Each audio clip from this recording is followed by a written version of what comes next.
जाम्बवान ने कहा, लंका में सुषेण वैद्य रहता है, उसे लाने के लिए किसको भेजा जाए?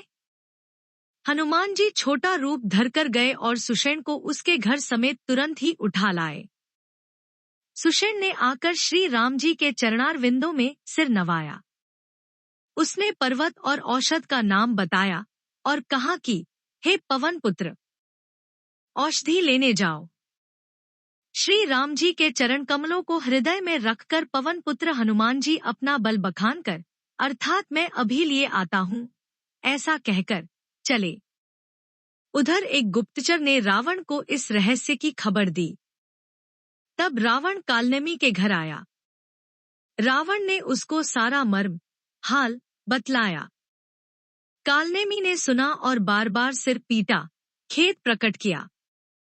उसने कहा, तुम्हारे देखते देखते जिसने नगर जला डाला, उसका मार्ग कौन रोक सकता है?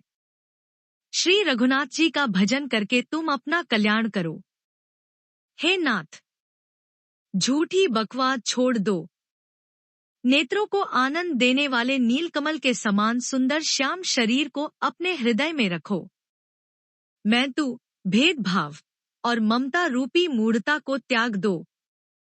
महामोह अज्ञान रूपी रात्रि में सो रहे हो, सो जाग उठो, जो काल रूपी सर्प का भी भक्षक है, कहीं स्वप्न में भी वह रण में जीता जा सकता है।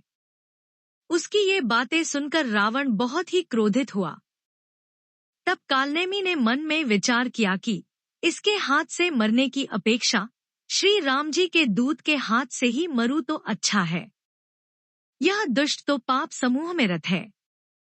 वह मन ही मन ऐसा कहकर चला और उसने मार्ग में माया रची।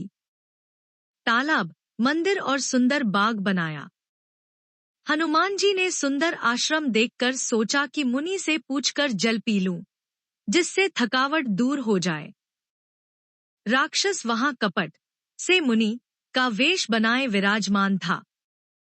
वह मूर्ख अपनी माया से मायापति के दूत को मोहित करना चाहता था। मारुति ने उसके पास जाकर मस्तक नवाया। वह श्री राम जी के गुणों की कथा कहने लगा। वह बोला, रावण और राम में महान युद्ध हो रहा है। राम जी जीतेंगे, इसमें संदेह नहीं है। हे भाई, मैं यहाँ रहता हुआ ही सब देख रहा हूँ। मुझे ज्ञान दृष्टि का बहुत बड़ा बल है। हनुमान जी ने उससे जल मांगा तो उसने कमंडलू दे दिया। हनुमान जी ने कहा, थोड़े जल से मैं तृप्त नहीं होने का।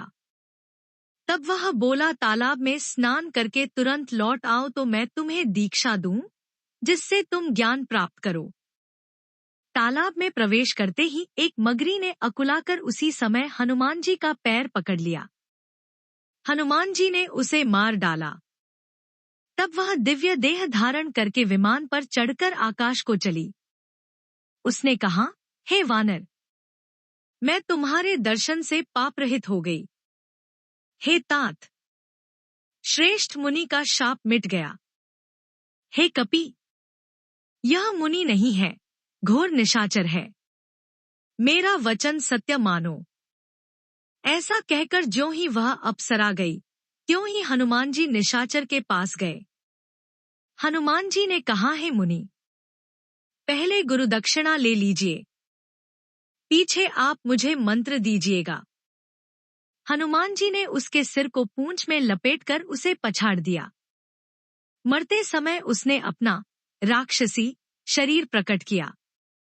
उसने राम राम कहकर प्राण छोड़े। यहाँ उसके मुंह से राम राम का उच्चारण सुनकर हनुमान जी मन में हर्षित होकर चले। उन्होंने पर्वत को देखा पर औषध न पहचान सके। तब हनुमान जी ने एकदम से पर्वत को ही उखाड़ लिया।